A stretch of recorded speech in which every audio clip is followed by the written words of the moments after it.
Hello everyone, this is the Underdog, aka the German Viking, and this is kind of sad to say, but it is also true in regards to the title that I put on this video. They're trying to basically erase Tommy Robinson off the internet.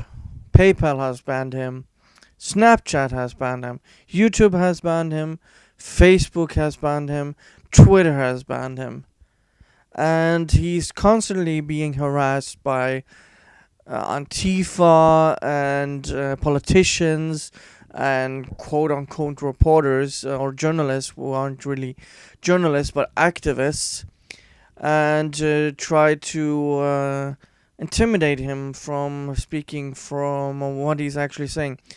Do I agree with him all the time? Not really. I think he's a little too what should I say? He wants to use his opinions sometimes too much, instead of trying to look at the facts. But I also can understand where he is coming from in that regard, and I don't think he's trying to be a disingenuous or fallacious person that tries to spread information that is a total lie. I just don't think he maybe he misspeaks sometimes, or is unclear on how he vocalizes his opinions and his arguments. But when it comes to these companies, why, especially something like a company like PayPal, why are they involved in silencing and refusing service basically from people who have a certain political opinion? I don't see Black Lives Matter activists getting banned. I don't see Antifa getting banned. I don't see any ISIS members being banned.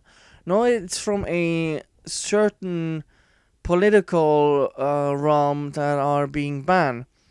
Hell, Sargon of Akkad, Carl Benjamin, he has been silent from Patreon, and I also believe PayPal has banned him. Correct me if I'm not totally mistaken about that.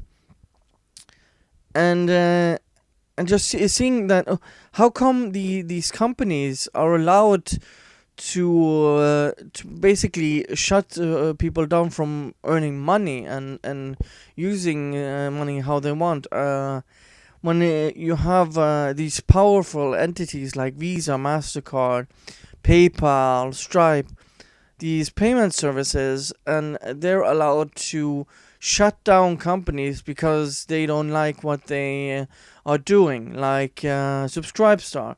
How is that even allowed to happen? If they are such a vital service, especially when it comes to money transfers and things like that, uh, the, it's a very dangerous precedent when you make it impossible for someone to move money, or to pay something, or take money from what they're doing. So I can't even understand why Snapchat decided uh, to ban Tommy Robinson. I mean, every time I hear the reasons of why they're banning people like Tommy Robinson, they're so vague and so disingenuous when because they can't be consistent. They just want them off their platforms, and that's also why these companies are shrinking and becoming less relevant.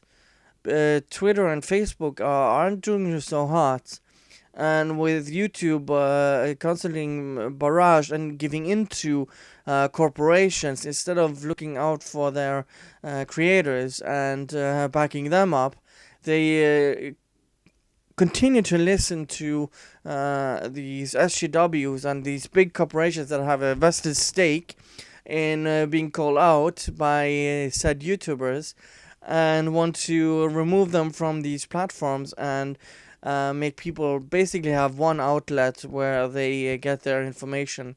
I mean, just look at what happened after Russiagate and Rachel Maddow basically plummeting in her ratings because she was peddling a conspiracy theory for several years. And people like Tommy Robinson, they offer an alternative, especially in such a censored country like England, and Britain in general is very censorious, where they go around basically thought policing in like 1984, going door to door and telling people how to think and how to tweet. And do you have that tweeting license, mate? And it is just disgusting to see when you have mass stabbings and acid attacks in London, and you have a mayor like Sadiq Khan who is ignoring this and spends a majority of his resources to taking less or giving less money to teachers, to police, and making them use more time on thought crimes than actually crime and terrorism. That is so. It's so obvious that or that these people live inside some sort of ideological bubble and want to basically just have one narrative when it comes to discourse and debates. And Tommy Robinson doesn't follow what these people want to talk about, and I commend him really for what he's actually doing to the public discourse.